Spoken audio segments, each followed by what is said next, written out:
আসসালামু আলাইকুম, welcome back to my রাজবাড়ি কৃষি চ্যানেল। সবাইকে ধন্যবাদ। আজকের টপিকটা হচ্ছে, অনেকেই বলেন যে আসলে ব্রুডিং করার 7 দিন পরে কি করণীয় আমাদের। দেখেন, ব্রুডিংয়ের 7 দিন তো আপনার লাইট জ্বলবেই, কারণ তখন আপনার একটু বুঝে নিতে হবে লাইটটা কোন সোজা কতটুকু প্রয়োজন আপনার, এটা আপনার বুঝে নিতে হবে। লাইটটা মুরগির বাচ্চা একদম পুরোপুরি সুস্থ থাকার উপরে ডিপেন্ড করে, লাইটের উপরে ডিপেন্ড করে। এটা এই কথাটা আপনারা মাথায় রাখবেন যে তাপমাত্রার উপরে কিন্তু বাচ্চা বড় ছোট এবং কি বাচ্চা ভালো থাকা এটা একমাত্র লাইটিংয়ের উপরে নির্ভরশীল। তো তখন আপনি বুঝবেন সাধারণ আবহাওয়া, সাধারণ এই ঠান্ডা, এটার জন্য আপনিই বুঝতে পারবেন যে মুরগিগুলোর কি এখন গরম লাগতেছে না ঠান্ডা লাগতেছে। এটা কিভাবে বুঝবেন?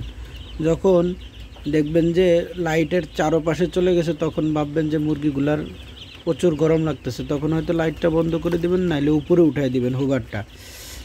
আর যখন দেখবেন যে লাইটের নিচে চলে আসছে তখন আপনি কি করবেন, আর একটু লাইটটা নিচে নামাই দিয়ে ওদেরকে একটু গরমের ব্যবস্থা করে দিবেন। এ হইলো আপনার হলো ব্রুডিংয়ের সময়। আর ব্রুডিংয়ের 7 দিন পরে অবশ্যই 7 দিনের বেশি ব্রুডিং করা যাবে না। তাহলে কি হবে, আপনার লসের সম্মুখীন হবে, মুরগি মারা যাবে, অল্প জায়গার মধ্যে পারাপারি করবে, মুরগি মারা যাবে। দেখেন আমার মুরগিগুলা কি সুন্দর, ওরা দৌড়াদৌড়ি করতেছে, এই পাশের থেকে ওই পাশে যাইতেছে। আজকে 7 দিন পরে আমি পুরোপুরিভাবে ছেড়ে দিছি মুরগিগুলাকে। এতে কি হইতেছে, আপনার মুরগিগুলা দ্রুত বড় হবে এবং কি ওরা খুব কমফর্টেবল বোধ করতেছে, মানে ওদের আয়াস আনন্দটা একটু বেশি। এতদিন তো মনে করেন যে একটা জেলখানার মধ্যে ছিল, এখন তো মুক্ত হওয়ার মতো।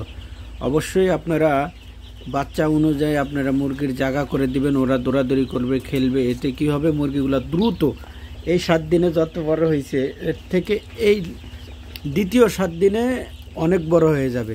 দ্বিতীয় 7 দিনও আপনার মনে করেন যে ব্রুডিংয়ের মতোই চলবে। দেখেন লাইট কিন্তু আমার জ্বলতেছে কিন্তু অনেক উপরে আপ। এখন আমার এটার এমন একটা অবস্থা হয়েছে 7 দিন পরে ওদের আর এখন আর শীতের কোনো সমস্যা নেই। ওরা দেখেন লাইট অনেক উপরে, ওরা দৌড়াদৌড়ি করতেছে। ওরা এই 7 দিনে মানে পুরা শরীরটা ওরা মানায় নিছে,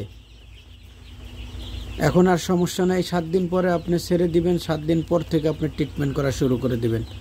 ওদেরকে কি খাওয়ালে ওদের বড় হবে এবং কি কোন খাবারটা আপনার মানে দিতে চাইতেছেন। খাবার তো অনেক কোয়ালিটির হয়, অনেক রকম হয়। আমরা অনেকেই আছে খাবার চিনি না, জানি না। অবশ্যই এটা না জানার কারণে মুরগি বড় ছোট হয়ে থাকে। খাবারটা আগে জানতে হবে আপনি কিসের জন্য পালতেছেন, কি মাংসের জন্য নাকি আপনার এই প্যারেন্টসের জন্য করতেছেন। এটা সম্পূর্ণ ডিপেন্ড করে খাবারের উপরে, ভ্যাকসিনের উপরে। যাই হোক, এটা হয়তো আরেকদিন আলোচনা করব। আজকে যেটা নিয়ে আসছিলাম সেটাই বলি যে 7 দিন পরে আপনার দ্বিতীয় ব্রুডিং। আর 7 দিন বলতে কি আপনার ঘরটা যত বড় থাকে তার অর্ধেক করে দিবেন। 7 দিন পরে মুরগি দৌড়াদৌড়ি করবে।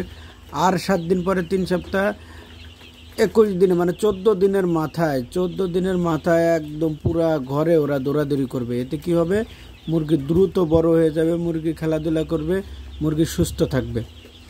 আর ব্রুডিংয়ের পরে যে 7 দিন, এটা মনে করেন যে বাচ্চাগুলা বড় হয়ে যায়, অল্প জায়গাতে ওরা পারাপারি করে মারা যায়, পাইলিং হয়ে যায়। এই কারণে আপনি এই যে 7 দিনের পরে এই যে এরকম ছেড়ে দিলে ওরা দৌড়াদৌড়ি করবে। দেখবেন যে খুব বেশি না, এই যে জায়গাটা আমি অনেক বড় করে দিছি, কিন্তু এটা আমার 3-4 দিন পরে আরও বড় করে দিতে হবে, কারণ বাচ্চাগুলা খুব দ্রুত বড় হয়ে যাবে। যেহেতু এটা আমার নিজের জন্য না, এটা শুধুই কাস্টমারের জন্য এটা তৈরি করতেছি। বাচ্চাগুলা কাস্টমারের জন্য ব্রুডিং করে বাচ্চা বিক্রি করে থাকি আমরা, সেই কারণে এটা কাস্টমারের জন্য এটা করে থাকি। এটাই আমার এখানে থাকবে 17-18 দিন থাকবে।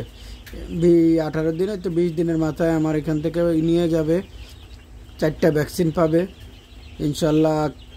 কারো যদি প্রয়োজন হয় অবশ্যই আমাদের সাথে যোগাযোগ করেন, ইনশাল্লাহ আমরা দিতে পারবো অরিজিনাল 100% টাইগার মুরগির বাচ্চা।